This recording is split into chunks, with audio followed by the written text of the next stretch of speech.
The morning Jalara Oakborn was to meet her betrothed. She stood at the edge of her father's barley field and wondered if drowning herself in the creek might be preferable to marriage with Grendak the unmerciful. The wind carried the scent of ripening grain across the valley, and she breathed it in deeply, storing the memory of freedom in her lungs where it might sustain her through whatever brutality awaited. Her mother called from the longhouse, voice sharp with anticipation. Jalara turned slowly, her muscular frame tense beneath the ceremonial dress they had forced upon her. The fabric, dyed deep crimson and embroidered with silver thread, felt like a shroud. At 19 summers, she had hoped for so much more than this. She had dreamed of choosing her own path, perhaps even finding someone who looked at her with warmth rather than calculation. But orc daughters on the frontier had little say in such matters, especially when their fathers owed significant debts to powerful clan lords. Grendak was coming from the northern territories, where his reputation preceded him like the stench of carrion.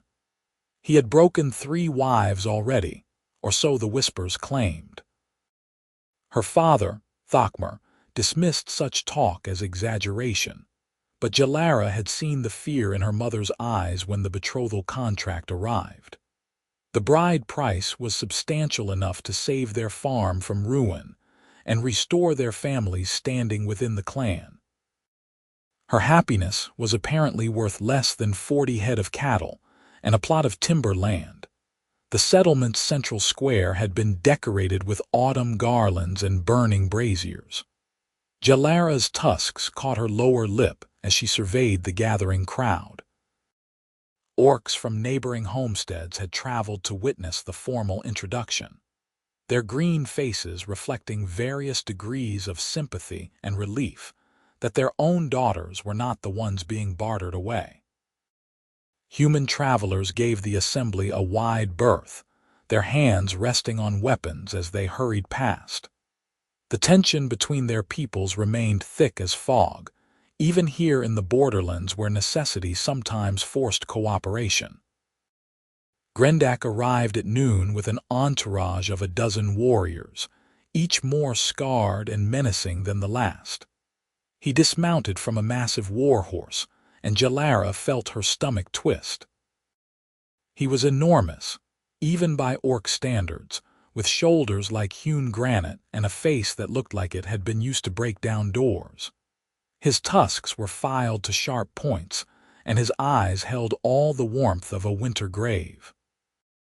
When he looked at her, his gaze traveled over her body with the assessment of a man evaluating livestock. "She is acceptable," he announced, as though Jalara were not standing right there, as though she had no ears to hear her own reduction to mere adequacy. "Strong hips. She will bear fine sons." Jalara's hands clenched at her sides. Her father stepped forward, already nodding, already agreeing to whatever terms would seal the arrangement.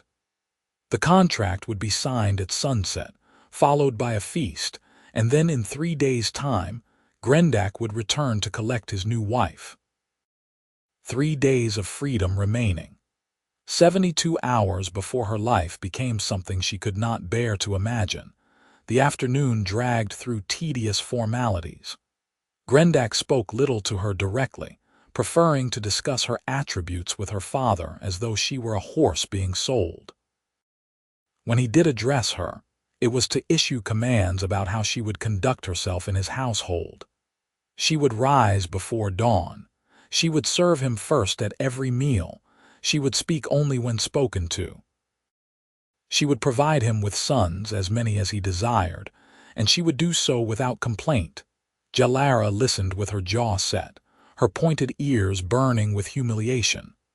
Around her, the gathered orcs maintained careful neutrality. This was the way of things. Daughters were currency, marriage was transaction, and love was a luxury afforded only in children's tales. When Grendak finally departed with promises to return, Jalara fled to the barley fields. She ran until her lungs ached, until the longhouse disappeared behind rolling hills. She collapsed beside the creek where she had played as a child, where she had once believed the world held wonder and possibility. Tears came hot and furious, streaming down her green cheeks as she pressed her face against her knees. "I will not survive this," she whispered to the water. "I will not survive him."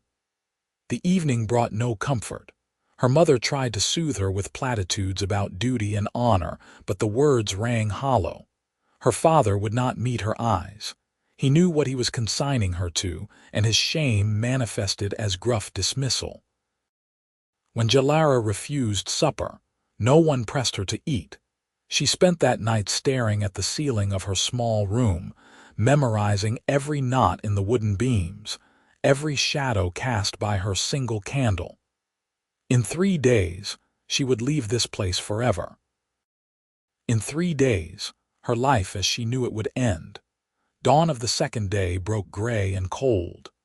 Jalara dressed in her work clothes, determined to spend her remaining hours of freedom doing something, anything, other than contemplating her fate. She took up her bow and quiver, intending to hunt in the forest that bordered their land. At least among the trees, she could pretend for a few hours that she was still her own person. The forest welcomed her with its familiar whispers.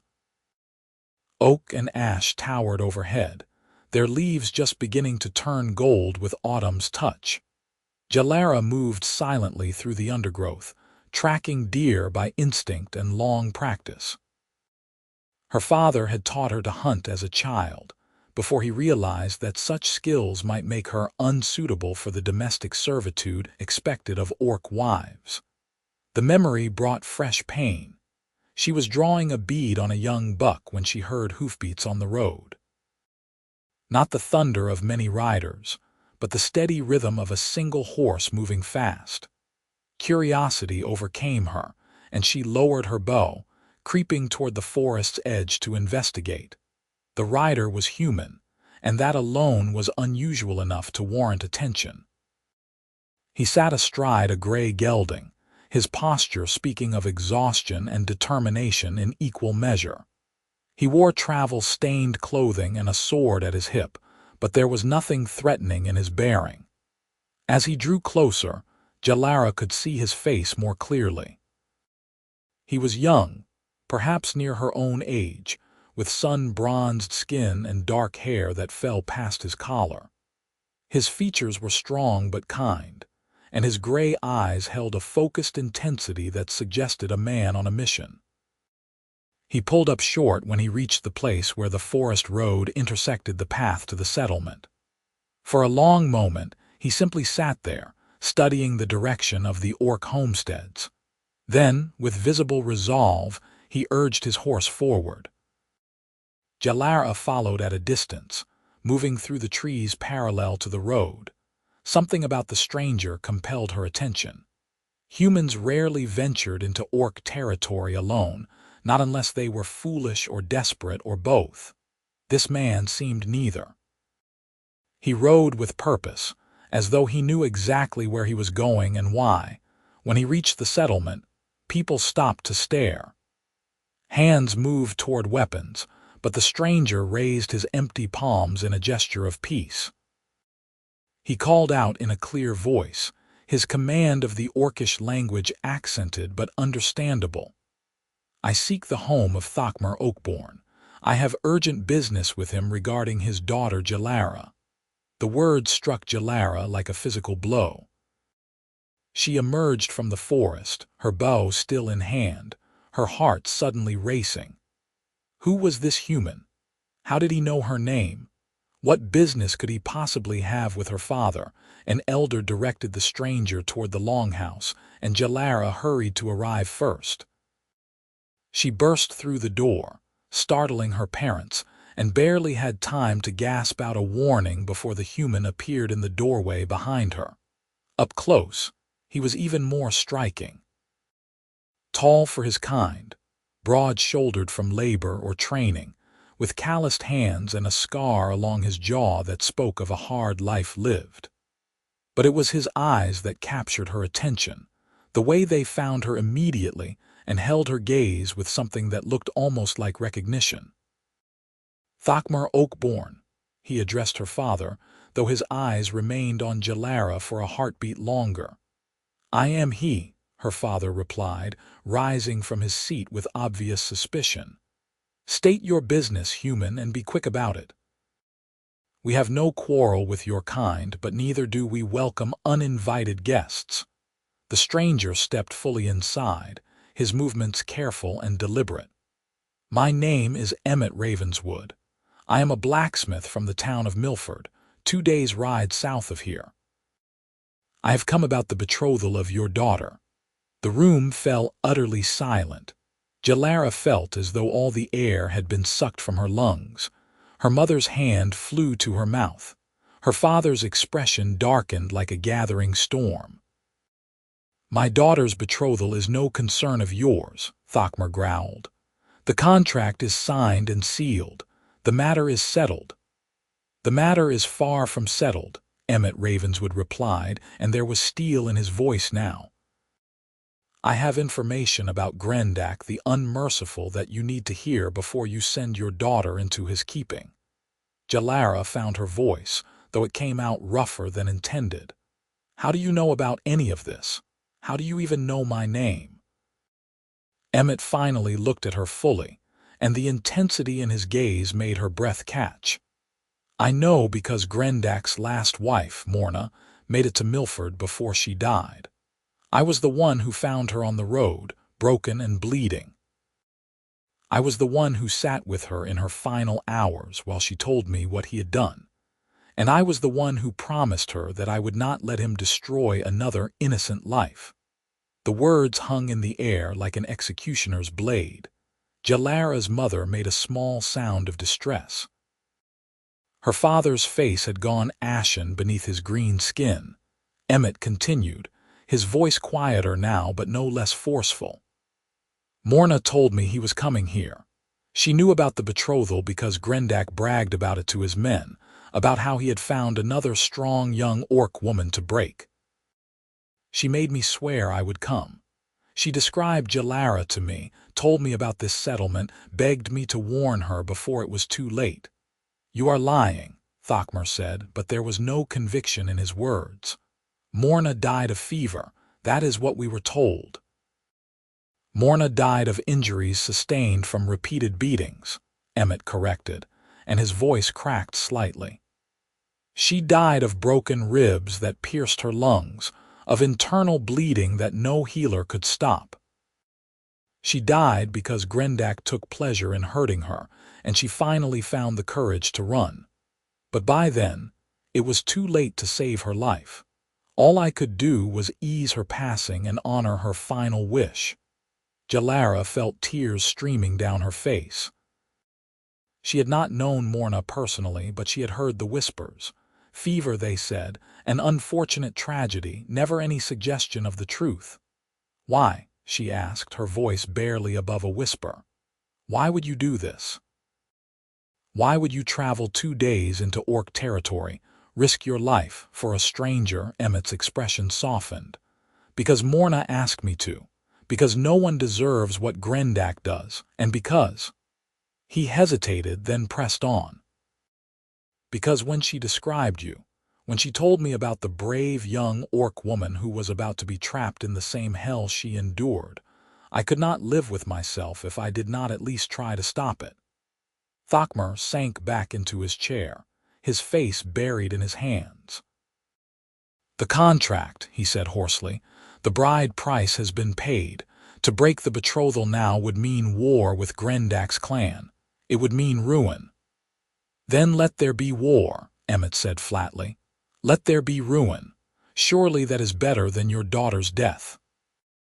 "You do not understand our ways," Jalara's mother interjected, though her voice shook. "We cannot simply break our word. There are consequences, obligations, laws that govern such things." "Then I will take the consequences," Emmett replied. He turned to Jalara, and she saw something fierce and protective blazing in his eyes. "If you are willing, I will claim you. I will take you from here, beyond Grendak's reach. You will not have to marry him." The room erupted.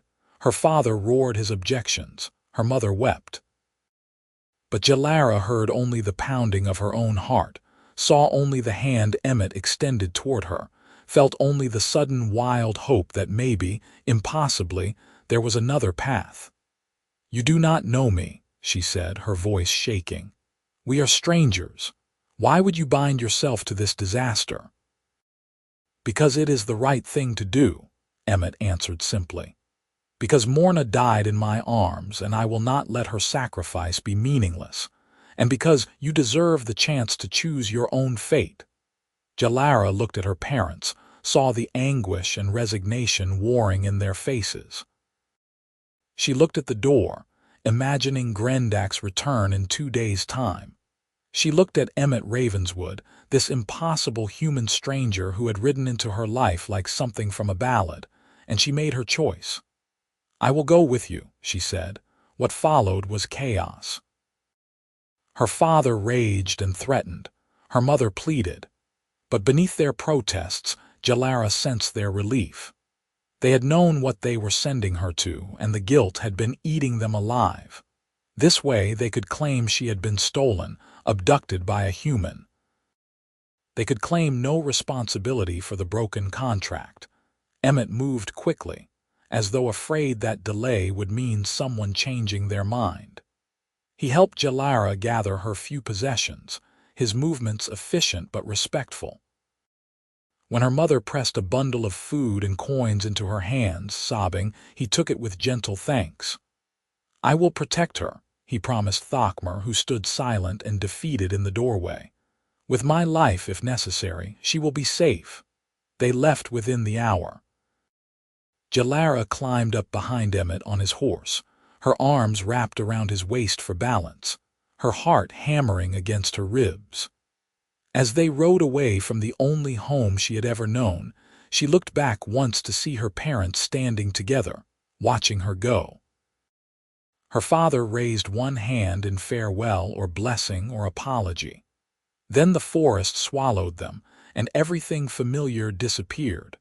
They rode hard for the rest of the day, putting distance between themselves and the settlement. Emmett spoke little, focused on navigation and speed. Jalara clung to him, her mind reeling. Everything had happened so fast. One moment she had been hunting in the forest, resigned to her doom. The next, she was fleeing with a human stranger toward an unknown future. As the sun began to set, Emmett finally slowed their pace. He guided them off the main road into a dense copse of pine trees, where he deemed it safe enough to make camp. Jalara dismounted on shaky legs, her body stiff from hours in the saddle. "We will rest here tonight," Emmett said, his voice gentle. "Tomorrow we will need to cover even more ground, but for now, you should eat and try to sleep." He set about building a small, concealed fire with practiced efficiency. Jalara watched him work, taking in the easy competence of his movements. He was clearly accustomed to rough travel. When he noticed her staring, he offered a small smile. "I imagine you have questions," he said. "1,000, Jalara admitted. She settled onto a fallen log, pulling her cloak tight against the evening chill. "Starting with who you really are." Blacksmiths do not usually speak Orcish or ride into dangerous territory to rescue strangers. Emmett's expression grew distant. "I was not always a blacksmith. Before I settled in Milford, I served in the border guard. I spent 5 years patrolling the frontier, and I learned your language out of necessity. I learned a lot of things in those years, most of them hard." "Why did you leave the guard?" "Because I was tired of fighting," he said quietly. "Tired of the violence, the endless cycles of raid and retaliation. I wanted to build things instead of destroying them. So I apprenticed to a smith and made a new life. I thought I had left that world behind." "Until Morna," Jalara said. "Until Morna." Emmett poked at the fire with a stick, his jaw tight. She stumbled into town 3 weeks ago, more dead than alive. The local healer did what she could, but the damage was too extensive. I sat with Morna because no one else would. Humans in Milford do not care much what happens to orcs, even dying ones. I held her hand and listened to her story, and I watched the life leave her eyes.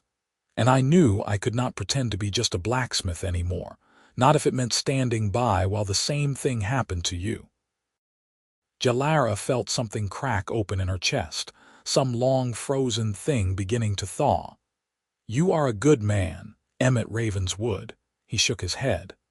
I am a man who has done what he should have done. There is no virtue in basic decency. They shared the food her mother had packed in contemplative silence. The bread was fresh, the cheese sharp and satisfying.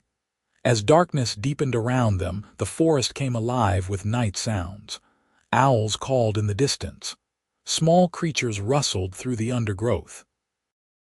Jalara found herself acutely aware of Emmett's presence, of the way the firelight played across his features, of the solid reliability he projected. What happens now? She asked eventually. Grendak will come looking for me. He will not accept this insult lightly. No, he will not, Emmett agreed. But he will not find you easily. We are not going to Milford. I have a place, a small homestead in the hill country west of here. It is remote, well hidden and defensible. I built it myself a few years ago, thinking I might want to retreat someday. We can go there at least until the storm passes. And if the storm does not pass, Emmett met her eyes across the fire. Then we will weather it together. I meant what I said, Jalara. I will protect you. Whatever comes, you are not facing it alone. The words settled over her like a blanket, warm and reassuring. For the first time in days, Jalara felt something other than dread. It was too early to call it hope, but it was at least the absence of despair. They took turns keeping watch through the night. When Jalara's turn came, she sat with her back against a tree, Emmett's sword across her knees in case of trouble, and marveled at the strangeness of her situation. Yesterday, she had been preparing to marry a monster. Tonight she was camped in the forest with a human man who had upended his life to save hers. The world, she reflected, was full of impossible things. Dawn came cold and bright. They broke camp quickly, sharing dried meat and water before setting off again. The second day's travel took them into rougher country, away from established roads and settlements. Emmett navigated by sun and instinct, guiding them through forest and over rocky hillsides with steady confidence. By afternoon, they reached a river crossing. The water ran fast and deep, swollen from autumn rains. Emmett studied it thoughtfully, then guided his horse downstream to where the current looked slightly less vicious. Hold tight, he warned and urged the gelding forward. The water rose quickly, soaking them both. The horse struggled against the current, and Jalara tightened her grip around Emmett's waist, feeling the tension in his body as he guided them across. For a few heart-stopping moments, she thought they might be swept away. Then the horse found purchase on the far bank, and they were scrambling up onto dry land, dripping and gasping. Emmett twisted in the saddle to look at her. "Are you all right?" "Wet," Jalara managed, "but alive." His grin was sudden and brilliant, transforming his usually serious face. "Then we are doing better than average." Despite herself, Jalara laughed. The sound felt strange in her throat, as though she had forgotten how to produce it. When had she last laughed? Before the betrothal was announced, certainly. Before her world had narrowed to dread and duty. They rode on, and as the miles passed, Jalara found herself relaxing into the rhythm of travel. Emmett was easy company, speaking when conversation felt natural but comfortable with silence as well. He pointed out landmarks, shared stories of his time in the border guard, asked her about her own life with genuine interest. When she spoke of her childhood, of learning to hunt and farm, of the prejudices she had faced even in her own borderland community. He listened with full attention. "It must be hard," he said at one point, "to be caught between worlds, not fully accepted by either side." "It is all I have ever known," Jalara replied. "Humans see us as monsters. Many orcs see any kindness toward humans as weakness or betrayal. I used to think there might be a way to bridge that divide, but I am not so naive anymore." "Maybe you were not naive," Emmett suggested. "Maybe you were just hopeful.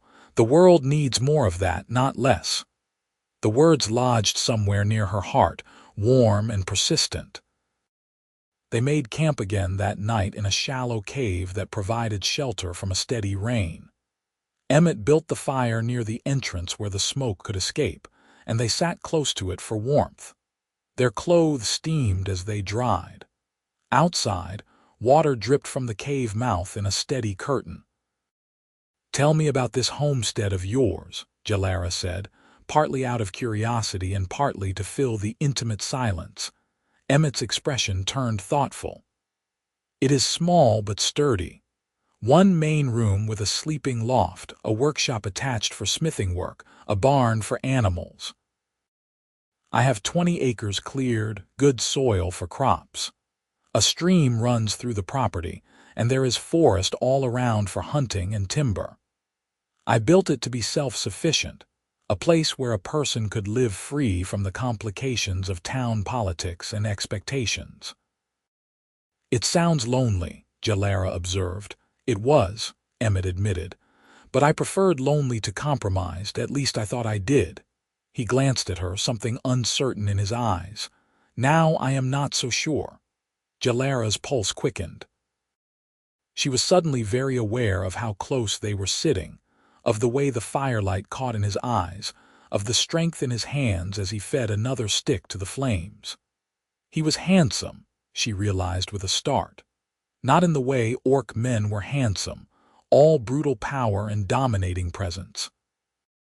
Emmett's appeal was quieter, rooted in competence and kindness and a core of unwavering integrity. "Why did you really come for me?" she asked softly.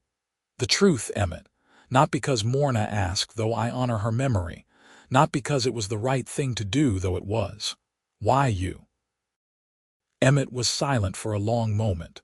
The rain outside intensified, drumming against the rocks. Finally, he spoke, his voice low and raw. "When Morna described you, she said you had kind eyes. She said you used to smile at her when you passed in the settlement, even though you did not know each other well. She said you were one of the few people who treated her like a person, instead of a possession.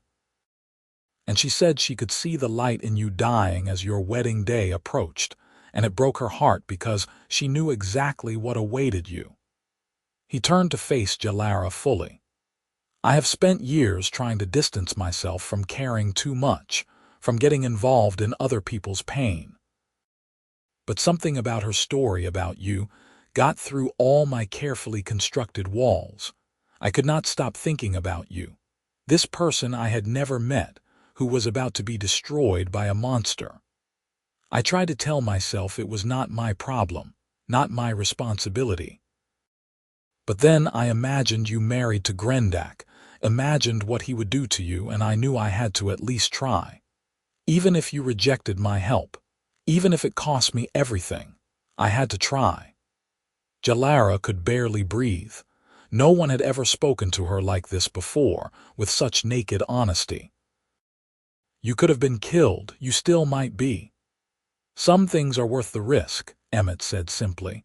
The space between them felt charged, electric. Jalara leaned forward slightly, drawn by something she could not name. Emmett's breath caught, his eyes searching her face. For a suspended moment, the world contracted to just the two of them, the firelight and the rain and the pounding of her heart. Then Emmett pulled back, his expression pained. "I should not. You have been through so much. I do not want you to feel pressured or obligated. I brought you away from Grendak to give you freedom, not to trap you in a different cage." Jalara wanted to argue, wanted to close the distance he had opened, but she recognized the rightness of his restraint. Everything had happened so fast. Her emotions were a tangled mess of relief and fear and something else, something that felt dangerously like longing. She needed time to sort through it all, to be sure of what she felt and why. "Thank you," she said instead, "for respecting me enough to wait." Emmett's smile was soft and a little sad. "Always." They spent the rest of the evening in careful conversation, steering away from dangerous emotional territory and back toward safer topics. But something had shifted between them, some acknowledgement of possibility that had not existed before. The third day of travel brought them into the hill country Emmett had described. The landscape grew more rugged, all rolling slopes and dense forest broken by rocky outcroppings. The air was crisp and clean, scented with pine and earth. Jalara found herself enchanted by the wild beauty of the place. There were no settlements here, no signs of civilization beyond the occasional game trail. "Not much farther," Emmett said as they crested a particularly steep ridge. He pointed toward a valley below where a thread of silver water wound between the hills. "That stream runs through my land. The homestead is just beyond that next rise." Anticipation thrummed through Jalara. This place, this isolated haven, would be her home now, at least for a while. The strangeness of it struck her again. 3 days ago, she had been preparing to marry Grendak. Now she was about to see the home of the human man who had rescued her, and her heart was beating fast with something that felt suspiciously like excitement. The homestead came into view as they rounded the final bend. It was exactly as Emmett had described. A sturdy wooden structure with a stone chimney, a separate workshop building, a small barn. The clearing around it was neat and well tended, with garden plots lying fallow for the winter and a split rail fence defining the property boundaries.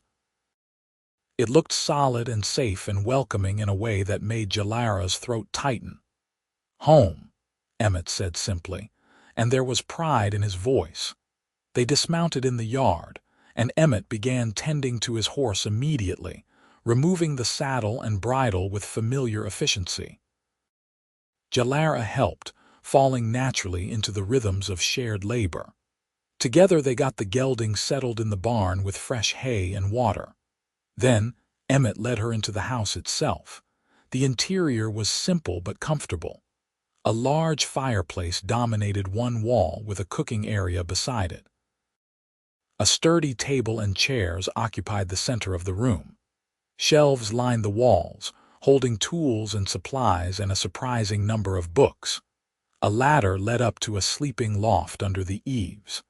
Everything was clean and well maintained, speaking of a man who took pride in his space. "It is not much," Emmett said, suddenly uncertain, "but it is warm and dry and safe." "It is wonderful," Jalara said honestly. Compared to the fate she had been facing, this small homestead looked like paradise. Emmett showed her around, pointing out where things were stored, how the water pump in the kitchen worked, where he kept emergency supplies. He was treating her as a guest, Jalara realized, and also as a partner. There was no presumption of ownership or authority, just practical information sharing. "The loft is mine," he said, gesturing upward, "but I can sleep down here by the fire. You should have the bed. You will have more privacy that way." "Emmett, this is your home. I cannot displace you. You are not displacing me. You are sharing it." His expression was earnest. "Please, Jalara." "Let me do this one thing to make you more comfortable," she acquiesced, touched by his consideration. That night, as she climbed into the loft and discovered the bed made up with fresh linens, she felt something perilously close to contentment settling over her. Below, she could hear Emmett moving around, banking the fire and preparing his own makeshift sleeping area. The sounds were domestic and soothing. For the first time since the betrothal was announced, Jalara slept without nightmares. The days that followed fell into an easy pattern. Emmett worked in his forge, taking on the commissions he had pending before his journey. The ring of hammer on anvil became a familiar soundtrack to Jalara's days. She made herself useful around the homestead, tending the animals Emmett kept, repairing tools that needed attention, splitting firewood for the winter ahead. They cooked together in the evenings, sharing meals and conversation. It was shockingly normal, almost mundane. And yet, beneath the surface of daily routine, Jalara could feel something building between them. She caught Emmett watching her sometimes, his expression unguarded and warm. She found herself seeking out his company, inventing excuses to visit the forge or asking his opinion on trivial matters just to hear his voice. They were falling into something, she realized, with equal parts terror and exhilaration. Some kind of partnership that was beginning to feel like more. 2 weeks after their arrival, Jalara was hunting in the forest when she spotted movement on the ridge overlooking the homestead. Her blood went cold. 4 riders, moving with deliberate purpose toward the valley.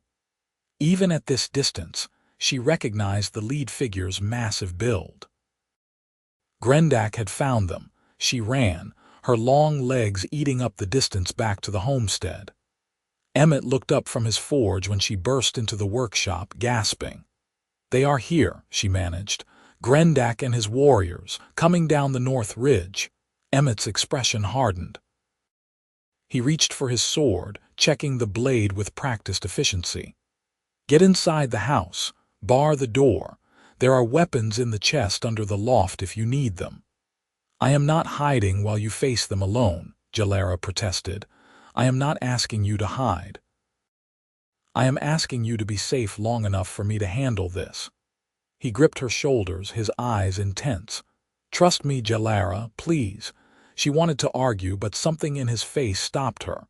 She nodded once, then sprinted for the house. From the window, she watched Emmett position himself in the yard, his sword drawn, his stance balanced and ready. The 4 orc warriors rode into the clearing moments later, Grendak at their head. "Human," Grendak's voice boomed across the yard. "You have stolen what is mine. Return the female and I will kill you quickly." "She is not property to be stolen or returned," Emmett called back, his voice steady and clear. "Jalara chose to leave. You have no claim on her." Grendak dismounted, his warriors following suit. He was even more massive on foot, towering over Emmett by at least a foot. "She was contracted to me. The bride price was paid. Her choice is irrelevant." "Her choice is the only thing that matters." Grendak laughed, the sound devoid of humor. "Foolish human, you will die for your sentimentality." He drew his own blade, a huge cleaver-like weapon that looked capable of splitting a man in half. His warriors fanned out, circling Emmett. Jalara's heart hammered. This was not a fair fight. This was an execution, but Emmett did not flinch. When Grendak charged, he moved with speed that belied his size, sliding past the larger orc's swing and scoring a hit along his ribs. Grendak roared, more startled than injured, and renewed his attack with increased fury. What followed was brutal. Emmett fought with the skill of his years in the border guard, fast and efficient and deadly when he needed to be. But he was facing 4 opponents, all trained warriors, all willing to use any means necessary. One of Grendak's men came at him from behind, and though Emmett managed to dodge, the blade caught his shoulder, opening a long gash. Jalara could not stand it anymore. She grabbed the bow from the weapon's chest, along with a quiver of arrows, and burst from the house. Her first shot took the warrior who had wounded Emmett in the thigh, dropping him with a scream. Her second caught another in the shoulder. "Jalara, no!" Emmett shouted, but she was beyond hearing. She was beyond reason, beyond fear. These warriors had come to drag her back to hell, and she would die before she let that happen. She fired again, her arrows finding marks with the accuracy of years of practice. Grendak's remaining warriors fell back, suddenly facing two opponents instead of one.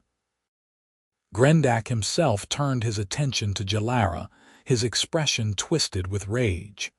"Ungrateful so. I will break you slowly for this defiance." He started toward her, and Jalara reached for another arrow, but her quiver was empty.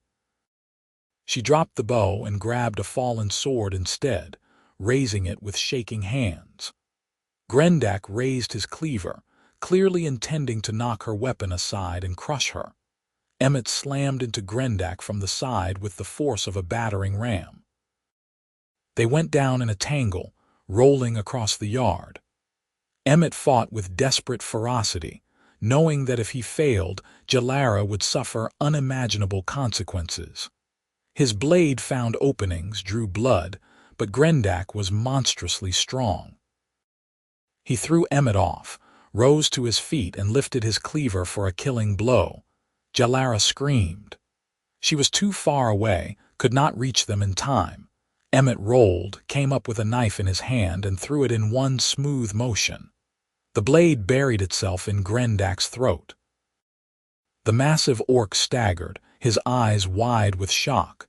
He tried to speak, but only blood came out. Then he toppled backward and lay still. Silence crashed over the clearing. The two surviving warriors, both wounded, stared at their fallen leader in disbelief. Then they scrambled for their horses and fled, leaving their dead and dying behind. Emmett remained on his knees, breathing hard, his shoulder bleeding heavily. Jalara ran to him, dropping to the ground beside him. Her hands shook as she examined the wound. "You are hurt," she said, her voice breaking. "You idiot, you could have been killed." "So could you," Emmett shot back, but there was no anger in his voice. "Why did you come out? I told you to stay inside." "Because I could not let you die for me." Tears streamed down her face, hot and furious. "Because you matter, you foolish, brave, impossible man. Because I care about you too much to watch you be slaughtered." Emmett stared at her, something dawning in his eyes. "Jalara." "I am in love with you," she said, the words tumbling out in a rush. "I do not know how it happened so fast, but I am. I love the way you treat me like an equal. I love your kindness and your strength and the way you sacrificed everything to save a stranger. I love the life we have been building here. And I nearly lost you just now, and I realize that I cannot pretend anymore. I cannot keep my distance and protect my heart. It is already yours whether you want it or not." For a moment, Emmett just stared at her. Then, despite his injury, despite the bodies in the yard, despite everything, he smiled. It was brilliant and joyous and utterly transformative. "Whether I want it," he repeated. "Jalara, I have been yours since the moment I decided to ride north, since before I met you. You are everything I did not know I was searching for." He cupped her face with his good hand, his thumb brushing away her tears. "I love you. I think I started falling the moment Morna described your kind eyes, and I have been tumbling ever since."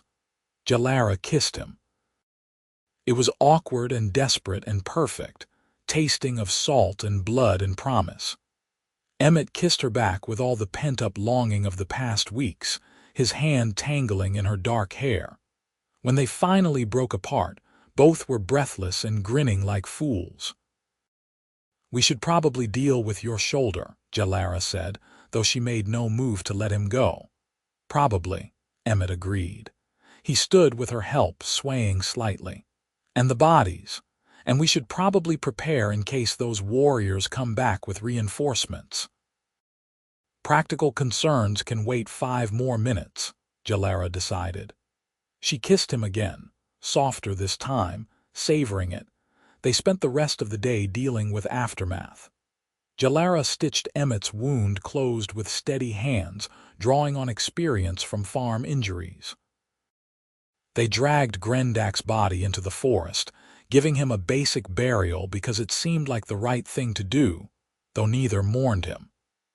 They reinforced the homestead's defenses and kept watch through the night, but the warriors did not return. Days passed, then weeks, with no sign of pursuit. Gradually, they allowed themselves to believe that the threat had ended. Grendak's warriors had likely reported his death, and without their brutal leader, his clan had no reason to continue pursuing a single orc woman. Autumn deepened into early winter. The first snows came, blanketing the valley in white. Jalara and Emmett settled into their life together, no longer tiptoeing around their feelings. They were partners in every sense, working side by side during the day, sharing the bed in the loft at night. They talked for hours about everything and nothing. They learned each other's bodies with tenderness and passion. They built a future one day at a time. On a clear morning in midwinter, Emmett woke Jalara with kisses along her shoulder. She turned to him, smiling sleepily, and found him watching her with unusual intensity. "Marry me," he said. Jalara's breath caught. "What? Marry me?" Emmett repeated. He took her hand, lacing their fingers together. "I know we cannot do it legally, not with the laws being what they are about human-orc unions.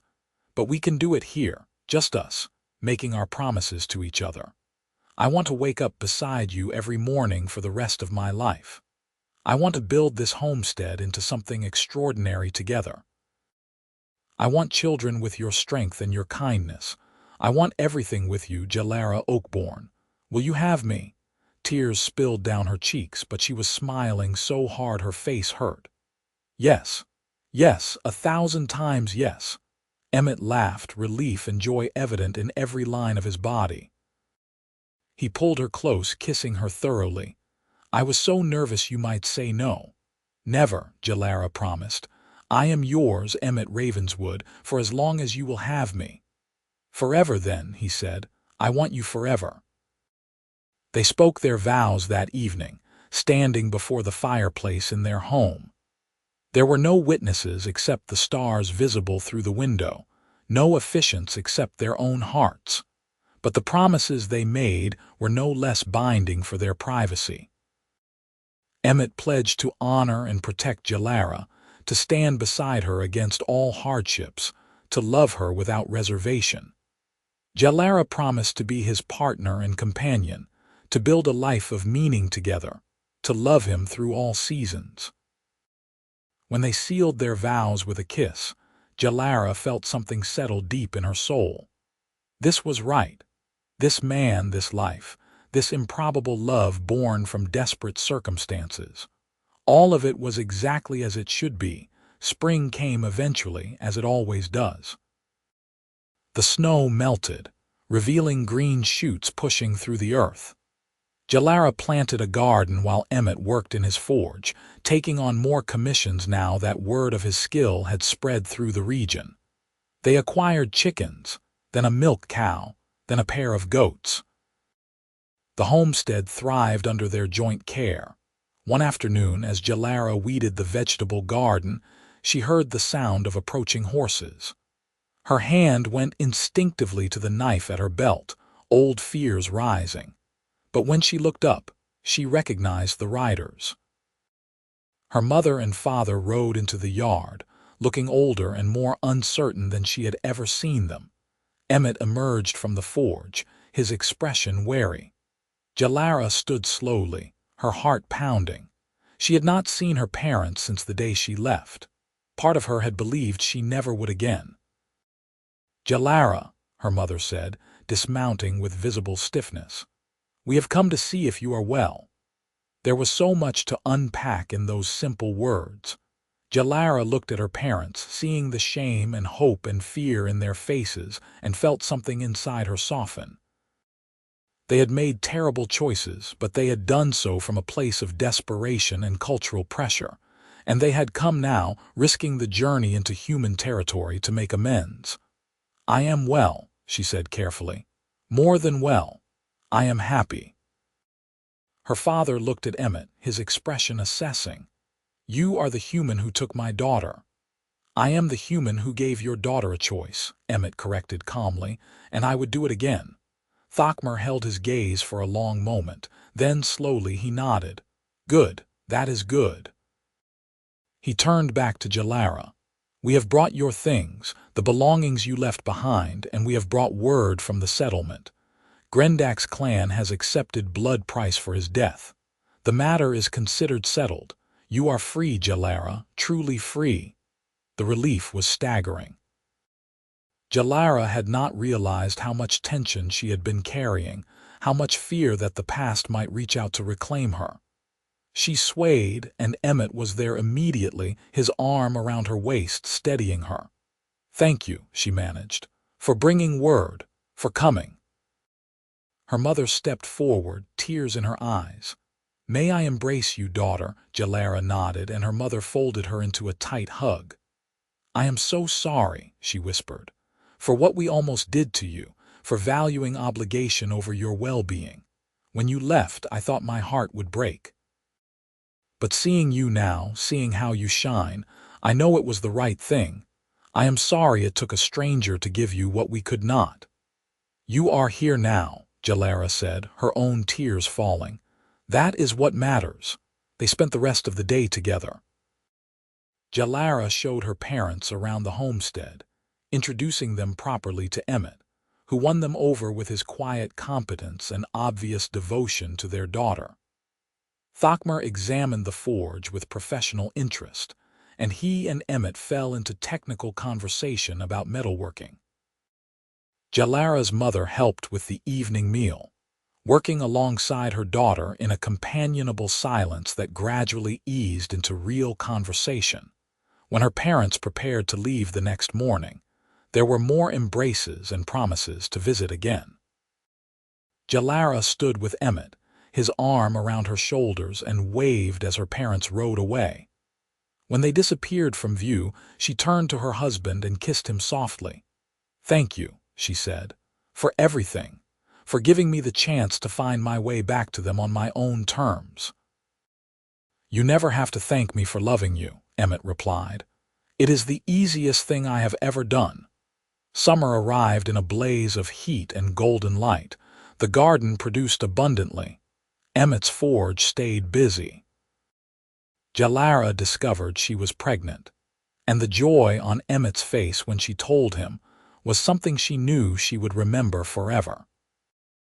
They spent evenings planning for their future, imagining the child who would soon join them, making preparations for the expansion of both their family and their homestead. One evening, as they sat on the porch watching the sun set over the valley, Emmett pulled Jalara close. Are you happy? He asked, not for the first time. Happier than I ever imagined possible, Jalara answered honestly. She rested her head on his shoulder, one hand on her still flat belly. Sometimes I think about that day in the barley field when I was preparing to meet Grendak. I thought my life was over. I thought there was no hope. And now, Emmett prompted gently, now I know that sometimes hope arrives on horseback, wearing a sword and carrying the courage to change everything. She turned to look at him, her husband, her partner, her unexpected love. You saved me, Emmett. Not just from Grendak, but from a life without choice, without joy. You gave me the chance to discover who I could be when I was free to choose. We saved each other, Emmett corrected. He kissed her forehead, her cheeks, her lips. I was living half a life before you. Going through motions, building walls, keeping myself safe from feeling too much. You broke those walls down. You made me brave enough to risk everything for something real. As darkness settled over their valley, Jalara reflected on the strange paths that had led them here. A dying woman's request. A desperate ride into orc territory. A betrothal broken and a violent confrontation survived. All of it had been necessary, every step bringing them closer to this moment, this peace, this love. Tell me again about the homestead expansion, she said, settling more comfortably against Emmett's side. The plans you sketched. Emmett obliged, his voice warm and animated as he described the larger house he wanted to build, with separate rooms for children, with a proper kitchen, and a study for Jalara's books. He talked about expanding the workshop, about bringing in an apprentice eventually, about building a life that would sustain not just them but their children, and perhaps even their children's children. Jalara listened, adding her own ideas, dreaming alongside him. This was what happiness looked like, she realized. Not grand gestures or dramatic rescues, though those had their place. But this, sitting together in the gathering dusk, planning a future they would build together with their own hands, secure in the knowledge that whatever challenges came, they would face them side by side. Inside her, their child grew. Around them, the homestead stood solid and welcoming. Above them, stars began to emerge, the same stars that had witnessed their promises to each other. Jalara Oakborn Ravenswood, who had once stood in a barley field and contemplated drowning rather than face her future, now could not imagine wanting to be anywhere else. The brutal suitor who had threatened to destroy her was gone, his power broken. The brave man who had ridden in to save her now held her close, his heartbeat steady beneath her ear. And the orc girl who had been treated as property had been carried home at last, not to someone else's idea of where she belonged, but to the place she had chosen, to the life she had claimed, to the love she had earned. She was free. She was loved. She was home. And that, Jalara thought as Emmett's hand found hers in the darkness, was the happiest ending of all.